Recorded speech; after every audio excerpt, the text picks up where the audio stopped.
today I'm going to be reviewing the NASB Light for Life Study Bible, and this is from Barber Publishing. It just recently came out towards the beginning of this month, and this is the NASB 2020 text. So I have the one that is the Golden Fields cover, and I will take this little sleeve off in just a second so you can see it a little better. So some of the features of this Bible are going to be nearly 6,500 study notes that provide explanation and background information in easy to understand language. We're going to have book-by-book introductions that give brief descriptions and identify the author and themes of each Bible book. We're also going to have a dictionary and concordance included. The words of Christ are going to be in red. And then we have subject headings throughout the Bible to help you find passages as well as follow the overall Bible message. So when you get this Bible, it does come with this little jacket, which you can take off, which I'm going to just for the review here. And again, this is the Golden Fields cover. It is a hardcover Bible. This is like a cloth over board here on the spine. I really love the spine. I think it's really beautiful. It has Light for Life. It has the NASB Study Bible, and of course this beautiful floral pattern, a New American Standard Bible, and Barber. And then this is kind of like almost like a paper wallpaper type of material on the front with these flowers. You're going to have no page gilding on this one, but you do get a pink ribbon. We're going to start out here with a presentation page.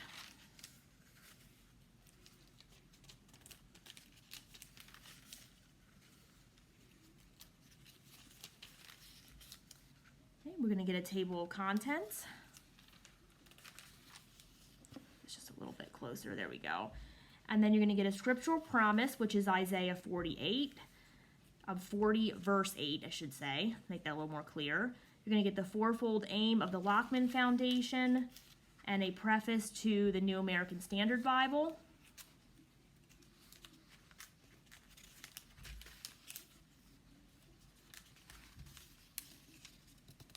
I think I skipped something here. Yes, so we get an explanation of the general format of this translation, and then we get abbreviations and special markings, and then we jump right into the Old Testament. So you can see here this is a double column layout. I was unable to find the font size listed anywhere, but to me it appears to be an 8. You're going to get a little introduction at the beginning. It gives you an introduction to the book, it tells you the author, and it gives you some information about the occasion. And then underneath, sorry, I'm dropping everything here. Underneath the scripture, you're going to get this line that is going to separate the scripture from the study notes and the references that are at the bottom of each page. Chapter numbers are bolded, and actually verse numbers are bolded as well as the headings. Okay, so then in this as well, you're going to get some Q&A. So you're going to see these throughout the Bible. This one says, why did God need to rest on the seventh day of creation? That is Genesis chapter 2, verse 2. And it says, the Bible does not say that God needed to rest as if from exhaustion, but only that God did rest. God does not lack energy or become fatigued from hard work as we do, but using the seventh day for rest tells us that rest itself is good. God's rest also helps us understand our own need for a Sabbath, which is explained in Exodus 20, verses 8 to 11. God gave us the fourth commandment for our own benefit, but God also put a divine seal of approval on observing a day of rest by doing so himself. So those Q&As are kind of neat. There's just there will be questions listed with the scripture verse that it goes with, and then you'll get some information, an answer to that question underneath it there then.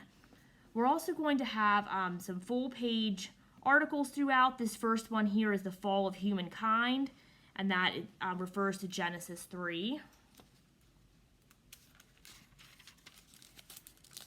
You're also going to see character profiles. This profile is Eve, the first woman and mother of all people, and those are about a half page each depending on the person that it is outlining. Just give you an idea of what a page with just the scripture looks like.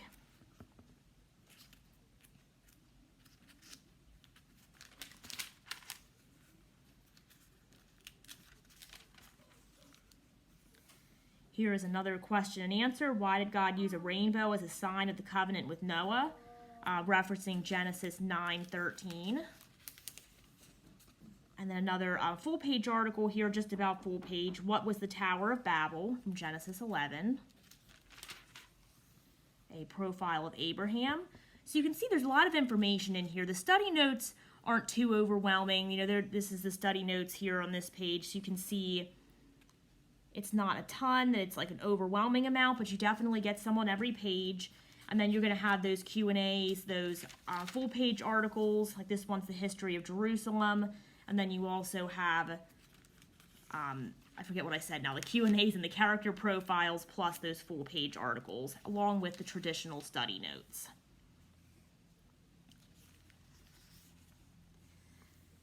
The paper's okay. It's definitely not as good as some of the other Bibles that I have as far as like thickness, but this Bible is line matched, so that really helps with readability with that. So I don't have an issue with a lot of like ghosting on the pages. I mean, you can definitely see some, but it's not like hindering your reading. It's not on the actual, I see it more like when it's not actual like scripture. I can see the, let me think what I'm trying to say here. I can see the print from the back side of the page when there's no print on this page. So when you're reading the actual scripture, you don't see it coming through. So it won't bother you when you're reading. So that's a definite plus.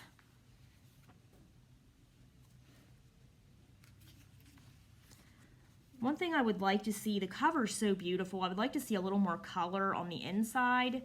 It's just a personal preference. I think it makes it pop and come alive just a little more, so I would like to see that. Would also like to see maybe a slightly larger font size. Like I said, with it being line matched, it does make it a little easier to read, but it's about an 8-point font, I would say, just to my untrained eye here. So it could be a little bit larger.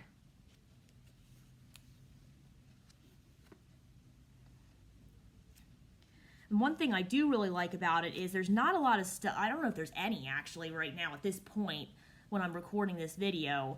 If there's any like study Bibles, devotional Bibles for the NASB 2020. I mean, we've seen some premium Bibles from the Lockman Foundation, their prime editions. We've seen some Zondervan come out with some that are both Premier Collection and non-premium Bibles that are text editions or that have those references, but I haven't seen any, and I may be wrong, but I haven't seen any study Bibles, devotional Bibles. So Barber did a good job coming out with one for this translation, since that's not something that's really on the market much at all yet. It is a red letter text. I will say it's kind of like a darker orange. It's not horrible on the eyes. It's almost like between an orange and a brown.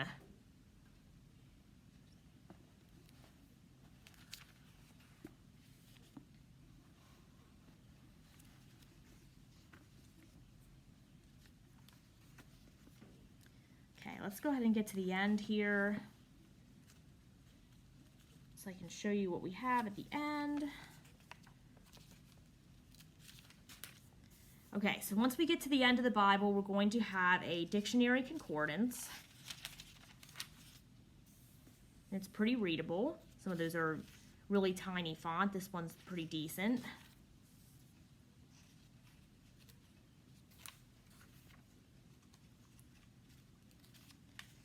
And then once you get to the end of the concordance, you're going to have a couple sheets of lined paper for notes. So if you are one that likes to keep a travel log or write down important scriptures that you want to remember or memorize, this would be a good place to do that.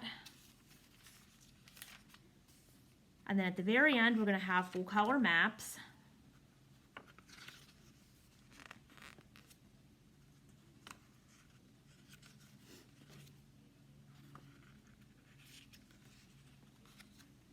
And that will bring us to the end of our Bible. Okay, so just in summary, what do I like about this? I like that they use the NASB 2020 translation and put their study notes in there. I like the spine is really beautiful, the flower theme throughout. I like that it's line matched. And I like all the features like the Q&A, the character profiles, the brief book introductions, and then they have several articles throughout that are almost full page for each article as well. Some things that I would change, I'd probably bump the font size up another point. It might make the Bible a little larger, which this is a nice portable size, so that's another plus for it being a study Bible. But I think it would be worth it to bump the font up another point. And then, yeah, I'm just maybe offer some different cover options too, like some imitation leather or some different things. I like this floral pattern. It does feel a little wallpapery, like I said, but I think it'll hold up pretty well. And I definitely think it's something that you could take on the go with you for the size. And it's definitely a good start for a study Bible offering in the NASB 2020 translation. So again, this is the NASB Light for Life Study Bible. It does come in this cover option, and then there's a brown cover option as well. And this is from Barber Publishing.